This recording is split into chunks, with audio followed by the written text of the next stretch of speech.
Hello friends, हम लोग शुरू करने जा रहे हैं हमारा लेक्चर 4, जिसमें हम लोग एक छोटा सा टॉपिक पहले देखते हैं। कॉन्फिडेंस इंटरवल क्या होता है। कॉन्फिडेंस इंटरवल ये खुद को एक्सप्लेन करता है। इंटरवल का मतलब ही होता है कि कोई एक रेंज, ठीक है। तो इसमें हम देखेंगे कि दो रेंज रहेगा, एक 95% के लिए, एक 99% के लिए। मतलब 95% के लिए एक अलग रेंज रहेगा जेड का, जिस इस रेंज के बीच में हमें सॉल्यूशन मिलेगा, और इस रेंज के बीच में हमें सॉल्यूशन मिलेगा 99% के लिए। तो आपसे क्वेश्चन डायरेक्टली पूछेगा कि 95% कॉन्फिडेंस इंटरवल फाइंड करिए या फिर 99% क्लोज इंटरवल फाइंड करिए। तो आपको डायरेक्टली बता देना है। ये आपका कॉन्फिडेंस लिमिट होता है CL 95% two sided confidence limit for population mean, mu किसके लिए, पॉपुलेशन मीन के लिए। तो कुछ नहीं करना है, क्वेश्चन डायरेक्ट पूछेगा। 20 पे एक क्वेश्चन करेंगे छोटा सा। रेंज क्या लिखा हुआ है देखिए, फॉर्मूला याद रखना है, ये आपके 2 नंबर में आएगा ही आएगा। क्या है फॉर्मूला?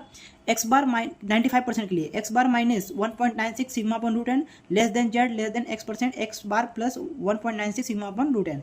और सेम 99% के लिए यहाँ 1.96 की जगह क्या जाएगा 2.58। तो आपको ऐसे याद रखना है, ठीक है। ये आपके 2 नंबर में आएगा ही आएगा, हमको लगता है। तो चलिए इस पर अब एक क्वेश्चन करते हैं। तो चलिए फ्रेंड्स, ये हमारा क्वेश्चन है। A random sample of 200 measurements from a large population gave a mean value of 50 and standard deviation of 9, determine 95% confidence interval for mean of population। Directly ये 2 नंबर में आपको क्वेश्चन आने वाला है। तो क्या कह रहा है, सबसे पहले मैंने आपको क्या बोला कि आपको सबसे पहले गिवन लिखने आना चाहिए। तो गिवन क्या है? A random sample of 200 measurements. Random samples किसको डिनोट करते हैं, यानी 200 मेजरमेंट्स, यानी सैंपल साइज हमारा दिया हुआ है। इट मीन्स कि आपका एन कितना दिया हुआ है, 200 दिया हुआ है। अब क्या कह रहा है? फ्रॉम अ लार्ज पॉपुलेशन आपको बोल दिया है क्वेश्चन में। Gave a mean value of 50, लेकिन ये लार्ज पॉपुलेशन का मीन नहीं दिया हुआ है। क्या बोला है? 200 measurements from a large population. ये बता रहा है कि 200 मेजरमेंट जो है लार्ज पॉपुलेशन से लिया गया है, जिसमें a random sample of value क्या बोला, from a large population gave a mean value of 50। मतलब ये सैंपल का पॉपुलेशन दिया हुआ है। इट मीन्स आपको ये क्या दिया हुआ है, एक्स बार दिया हुआ है 50, ठीक है। एंड स्टैंडर्ड डिविएशन क्या दिया हुआ है, 9 दिया हुआ है। क्लियर है? अब क्या कह रहा है? Determine 95% confidence interval for mean of population. मैंने बताया था आपको कि डायरेक्ट क्वेश्चन आपसे पूछेगा तो 95% तो 99%, और दोनों के लिए फॉर्मुला भी दिखा दिया आपको। फॉर्मुला आपका क्या था 95% कॉन्फिडेंस इंटरवल के लिए, टू साइडेड। ये देखिए फॉर पॉपुलेशन मीन, म्यू किसे डिनोट करता है, पॉपुलेशन मीन के लिए। ये लार्ज सैंपल के लिए हो सकता है, मीन स्मॉल सैंपल के लिए अलग होगा। तो क्या है, एक्स बार माइनस 1.96 जो फॉर्मुला है, आप अगर याद करेंगे तो डायरेक्ट लिख देंगे, डायरेक्ट आपका आंसर आ जाएगा। X bar minus 1.96 sigma upon root under n less than z less than, जैसे फॉर्मूला वैसे लिख दीजिए, x% 1.96 sigma upon root n. बस फॉर्मूला से अब वैल्यू आपने लिख लिया, उसको पुट कर दीजिए।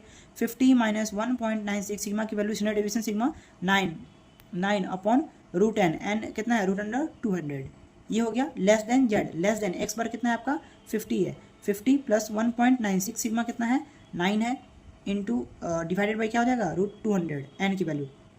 तो इसको आप क्या करेंगे, हाथ से सॉल्व करेंगे? नहीं, कैलकुलेटर सॉल्व करेंगे। कैलकुलेटर से सॉल्व करिए एक पार्ट को, फिर एक पार्ट को उसको लिख दीजिए।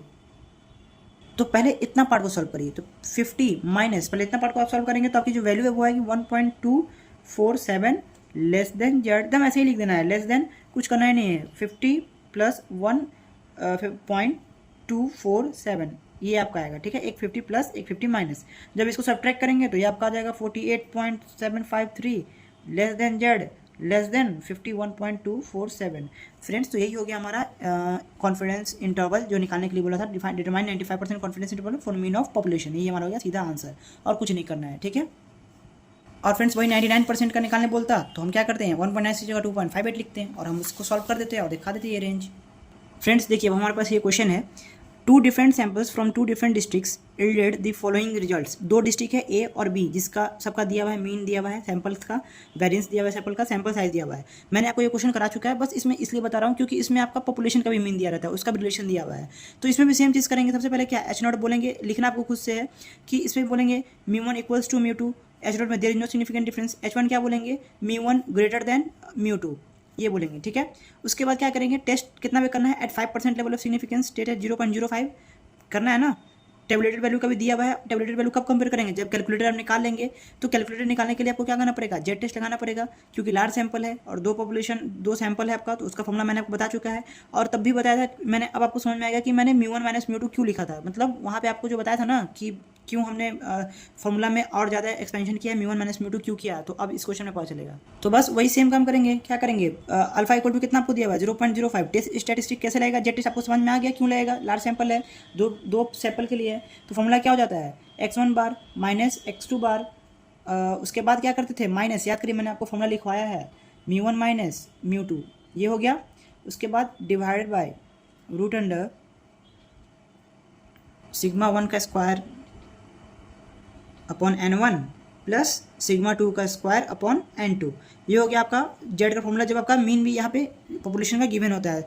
तो बस जो वैल्यू आपको डाटा सारा दिया हुआ है, बस वैल्यू पुट करते जाइए। तो x1 बार कितना दिया हुआ है 648, यहाँ से देखिए डिस्ट्रिक्ट ए का मीन ऑफ सैंपल 648, तो x1 बार कितना हो गया 648 माइनस x2, ये x2 मतलब डिस्ट्रिक्ट बी का मीन कितना हो गया 495। बस आपको डिटेल पुट करना आना चाहिए।